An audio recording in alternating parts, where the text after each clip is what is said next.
नमस्कार साथियों, स्वागत है आप सबों का रामा क्लासेस में। आइए देखते हैं आज 3 अप्रैल 2024 के करंट अफेयर्स को। ये करंट अफेयर्स आपके लिए UPSC, SSC, RRB, CTET, BPSC, JTET इस प्रकार की जो भी परीक्षाएं हैं उनके लिए बहुत ही इंपॉर्टेंट है। वीडियो के अंत तक बने रहें। आइए देखते हैं आज का पहला प्रश्न में मार्च 2024 में असम, उत्तर प्रदेश, त्रिपुरा और मेघालय राज्यों में कितने नए उत्पाद भौगोलिक संकेत जीआई टैग जो बोलते हैं रजिस्ट्री में जोड़ा गया? तो मार्च 2024 में कुल कितने जीआई टैग को जोड़ा गया है? Option A 11, option B 22, option C 33 और ऑप्शन डी 44। तो इसका सही आंसर है option B 22। Total 22 GI tag जोड़े गए हैं। आइए देखते हैं जीआई टैग होता क्या है। तो जीआई टैग का मतलब हिंदी में है किसी विशेष भौगोलिक स्थान या मूल। उदाहरण के लिए एक शहर हो सकता है, क्षेत्र हो सकता है, देश हो सकता है, कोई खास गांव भी हो सकता है। उससे संबंधित कुछ उत्पादों पर इस्तेमाल किया जाने वाला एक चिन्ह है। और भारत में GI tag in India, Bharat में जीआई टैग की जो शुरुआत हुई है भौगोलिक संकेत पंजीकरण और संरक्षण अधिनियम 1999 के द्वारा विनियमित किया गया है। तो जीआई टैग की शुरुआत कब हुई? 1999 में। जीआई टैग का मतलब क्या है? किसी खास जगह के लिए या मूल के लिए कोई खास उत्पाद है उसको जीआई टैग दिया जाता है। अगला प्रश्न, भारतीय रिजर्व बैंक आरबीआई ने 90वें वर्ष के उपलक्ष्य में एक समारोह का आयोजन किया। मतलब आरबीआई का 90 साल हो रहा है अब। तो इसका परिचालन कब शुरू हुआ? तो जाहिर सी बात है, अब अगर 90 साल हो रहा है तो 1 अप्रैल 1935 को स्टार्ट हुआ था। आइए देखते हैं रिजर्व बैंक के कुछ घटनाक्रम को। तो पहला चीज़ है घटनाओं का कालक्रम। हम 1935 से 1949 तक जानेंगे रिजर्व बैंक के बारे में। तो सबसे पहले 1 अप्रैल 1935 रिजर्व बैंक का परिचालन शुरू हुआ। बहुत ही इंपॉर्टेंट क्वेश्चन है, रिजर्व बैंक का परिचालन कब शुरू हुआ? याद रखना 1 अप्रैल 1935। सर ऑसबॉर्न स्मिथ ये नाम आता है, जो कि पहले गवर्नर थे बैंक के। बैंक का गठन शेयर धारकों के बैंक के रूप में किया गया था, शेयर धारक के रूप में। उसके बाद 5 जुलाई 1935 को अनुसूचित बैंकों को नगद आरक्षित अनुपात बनाए रखने की आवश्यकता होती है, यानी आरबीआई के पास उनकी मांग देनदारियों के लिए 5% और उनकी समय देनदारियों के लिए 2% बराबर नगद शेष रखना होता है। इसका मतलब है आपके पास बैंक में जो भी जमा हुआ वो सारा का सारा आप सूद पर नहीं लगा सकते, ब्याज पर कर्ज नहीं दे सकते, उसका कम से कम आपको 5% और उनकी समय देनदारियों के 2% के बराबर में नगद शेष रखना होता है। अक्टूबर 35 में रिजर्व बैंक का लंदन कार्यालय स्थापित हुआ और इसे 30 सितंबर 1963 को बंद किया। अक्टूबर में क्या हुआ? लंदन में कार्यालय स्थापित हुआ, लेकिन बाद में उसको बंद कर दिया। 1 नवंबर 1936 प्रथम गवर्नर सर ऑसबॉर्न स्मिथ का इस्तीफा, उसने जो पहला गवर्नर थे उन्होंने इस्तीफा दे दिया। 15 जनवरी 1937 भारतीय कंपनी संशोधन अधिनियम 1936 विशेष रूप से बैंकों के लिए अलग अध्याय समर्पित करता है और वहाँ से एक अलग अध्याय शुरू हो जाती है। फिर 1 जुलाई 1937 आती, तो 1 जुलाई 1937 को सर जेम्स ब्रेड टेलर ने गवर्नर के रूप में पदभार ग्रहण किया। जेम्स ब्रेड टेलर ने गवर्नर के रूप में पदभार ग्रहण किया कब? 1 जुलाई 1937 को। 1937 में ही आरबीआई बर्मा सरकार के लिए बैंकर के रूप में कार्य करता है और बर्मा में नोट जारी करने के लिए भी जिम्मेदार है। कब? 1937 में। 38 जनवरी में प्रथम रिजर्व बैंक नोट जारी किया गया। 21 जून 1938 को त्रावणकोर क्षेत्र के सबसे बड़े बैंक त्रावणकोर नेशनल और क्विलोन बैंक की विफलता ने व्यापक बैंकिंग सुधार और कानून की आवश्यकता पर रेखांकित किया। क्या हुआ? 21 जून 1938 को तो 2 बड़े बैंक थे, त्रावणकोर नेशनल और क्विलोन बैंक, ये दोनों विफल हो जाते हैं। और ये दोनों जब विफल होते हैं तो जाहिर सी बात है कि बैंकों में सुधार के लिए कानून की आवश्यकता पड़ने लगी। फिर 3 सितंबर 1939 को भारत के रक्षा नियमों के तहत भारत में विनिमय नियंत्रण का परिचय शुरू हुआ। 11 मार्च 1940 को आरबीआई लेखांकन वर्ष जनवरी दिसंबर से बदलकर जुलाई जून हो गया। मतलब स्टार्ट हो गया जुलाई से सेशन और जून में ख़त्म होगा। पहले कब था? जनवरी में स्टार्ट होती, दिसंबर में ख़त्म होता था। ये उसका लिखा पढ़े का वर्ष, लेखांकन वर्ष किसका? आरबीआई का। 1940 में चांदी रुपये की जगह क्वाटरनरी मिश्र धातु के रुपये ने ले ली और 1 रुपये का नोट दोबारा शुरू किया गया। इस नोट को 1 रुपये के सिक्के के बराबर दर्जा था और यह भारत में और एक फिएट मनी की शुरुआत हुई। दूसरा क्वेश्चन जो इम्पोर्टेंट बन रहे हैं, फिएट मनी की शुरुआत कब हुई? तो 1940 ईस्वी में।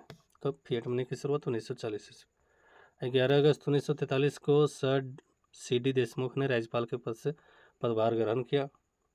44 में भारत में पहली बार सुरक्षा सुविधा के तौर पर नोटों की सुरक्षा धागा पेश किया गया। हम लोग आज भी देखते हैं कोई भी नोट है उसमें सुरक्षा धागा जो लगा होता है 1944 में स्टार्ट किया गया हुआ। 1944 में भारतीय रिजर्व बैंक द्वारा सरकारी प्रतिभूतियों और सार्वजनिक ऋण के प्रबंधन से संबंधित कानून को सार्वजनिक ऋण अधिनियम 1944 के आधार पर समेकित किया गया। 26 मई 1945 को वित्तीय और सराफा बाजार में सट्टा गतिविधियों के अग्रिमों के संबंध में बैंकों से जानकारी जमा करने और फिर रिजर्व बैंक को अधिकृत करने के लिए भारत रक्षा नियम लागू किया गया और यह सट्टेबाजी के लिए सराफा के विरुद्ध अग्रिमों की एक जांच था। 1945 में भारतीय रिजर्व बैंक ने बर्मा के ब्रिटिश सैन्य प्रशासन के मुद्रा और सिक्के के साथ साथ BMA को बैंकर के रूप में जिम्मेदारी सौंपी। किसको? BMA को। कब? 9 जून 1945 को बर्मा के ब्रिटिश सैन्य प्रशासन।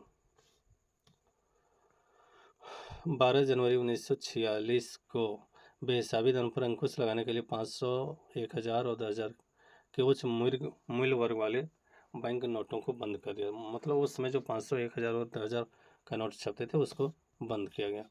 1946 को बैंक प्रवेशन की अंतरिम व्यवस्था अध्यादेश द्वारा की गई, जिन्हें बाद में बैंकिंग कंपनी अधिनियम 1949 द्वारा प्रतिस्थापित किया गया। इन अध्यायों में रिजर्व बैंक को बैंकों का निरीक्षण करने के साथ साथ बैंक शाखाओं को लाइसेंस देने के लिए भी अधिकृत किया गया। मतलब उसके बाद ही बैंक शाखा खोले जाने लगे। 30 जून 1948 को RBI ने पाकिस्तान के केंद्रीय बैंक के रूप में कार्य करना बंद कर दिया। उससे पहले जब भारत और पाकिस्तान अलग अलग देश बन गए तो 30 जून 1948 तक भारत के केंद्रीय बैंक के रूप में RBI ही था और स्टेट बैंक पाकिस्तान 1 जुलाई 1949 से परिचालन शुरू किया। कब से? 1 जून 1949 से परिचालन Bharat state bank of Pakistan. 1 जनवरी 1949 को भारतीय रिजर्व बैंक का राष्ट्रीयकरण हो गया। तो ये भारतीय रिजर्व बैंक के बारे में था। 16 मार्च 1949, उसी में आगे हम देखते हैं। बैंकिंग कंपनी अधिनियम 1949 को लागू हुआ और इससे भारत में बैंक प्रवेशन और विनियमन का वैधानिक आधार बनाया।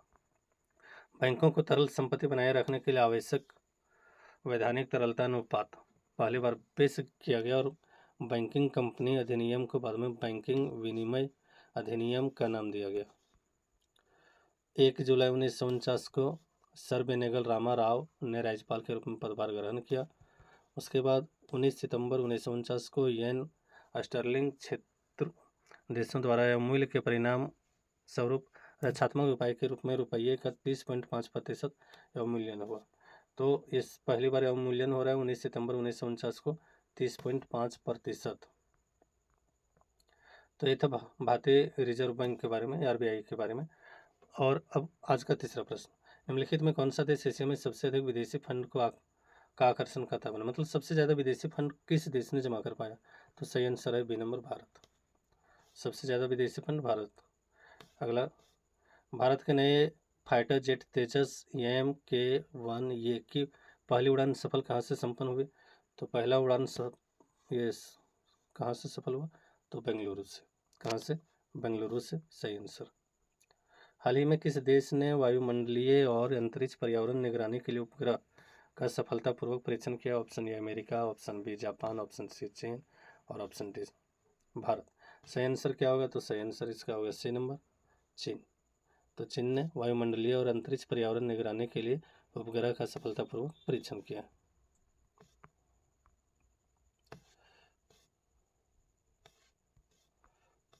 सॉरी, हाँ, प्रतिष्ठित टाइम्स पावर आइकॉन 2024 से किससे सम्मानित किया गया? Option A Mukesh Ambani, B Anand Mahindra, C Vijay Jain, RD Samarth Mittal. तो सही आंसर है विजय जैन। विजय जैन को स्टार जो उनका होटल सब मैनेजमेंट का है तो उसके लिए टाइम्स पावर आइकन 2024 से सम्मानित किया गया है। RBI का राष्ट्रीयकरण कब हुआ? हमें अभी तो बताए हुए हैं 1949 ईस्वी में। कब हुआ RBI का राष्ट्रीयकरण? 1949 ईस्वी में। BCCI की स्थापना कब की गई? भारतीय क्रिकेट नियंत्रण बोर्ड की स्थापना कब की गई? तो 1 दिसंबर 1928 ईस्वी को। इसके बारे में भी हम डिटेल से बताएंगे। अगला चर्चा में रहा पापनासम बांध, जिसे करैयार बांध के नाम से भी जाना जाता है। करैयार बांध किस राज्य में है? तो ऑप्शन ये सही है, इसका तमिलनाडु। आइए देखते हैं इस बांध के बारे में थोड़ा सा। कहाँ पर है भारत में? जगह तो पापनासम तिरुनेवली जिला तमिलनाडु, ये जिला का नाम है, एक खास जगह का नाम है। तो तिरुनेवली जिला में है तमिलनाडु में। अगर हम देखें तो 8.712 डिग्री उत्तर से लेकर 77.393 डिग्री पूर्व के बीच में ये अवस्थित है। कब स्टार्ट हुई? तो 1942 में स्टार्ट हुई। बांध का प्रकार है ये गुरुत्वाकर्षण बांध है। ऊंचाई 143 फीट है। कितना ऊंचाई? 143। कौन बांध? हम अभी जिसके बारे में बात कर रहे हैं, करैयार बांध। नींव 200 फीट मतलब 61 मीटर नीचे। लंबाई 744 फीट 227 मीटर। कौन जलाशय बनाता है झील? तो पापनासम जलाशय। कुल क्षमता 5.5 × 10⁻⁹ घन फीट, लगभग 1,26,263 एकड़ फीट है इसका क्षेत्रफल।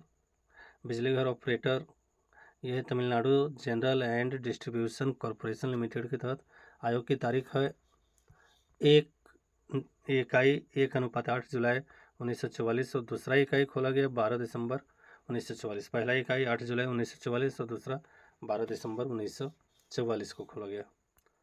तीसरा इकाई 10 जून 1945 को, चौथा इकाई 7 जुलाई 1951 को। अगर टरबाइन का देखें तो 4x8 मेगावाट फ्रांसिस प्रकार का टरबाइन लगा हुआ है। स्थापित क्षमता उसमें था 32 मेगावाट।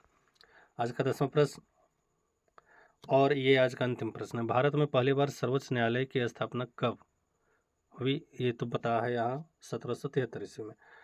तो रेगुलेटिंग एक्ट के तहत हुई थी। तो ये कब हुआ था? तो 1974 ईस्वी में हुआ था। और पहली बार जो सर्वोच्च न्यायालय का स्थापना हुआ था वो था कलकत्ता सर्वोच्च न्यायालय। उम्मीद है आप सबों को आज का ये करंट अफेयर्स का कंटेंट पसंद आ रहा होगा। तो आप इसे अपने दोस्तों के साथ भी शेयर करें। धन्यवाद।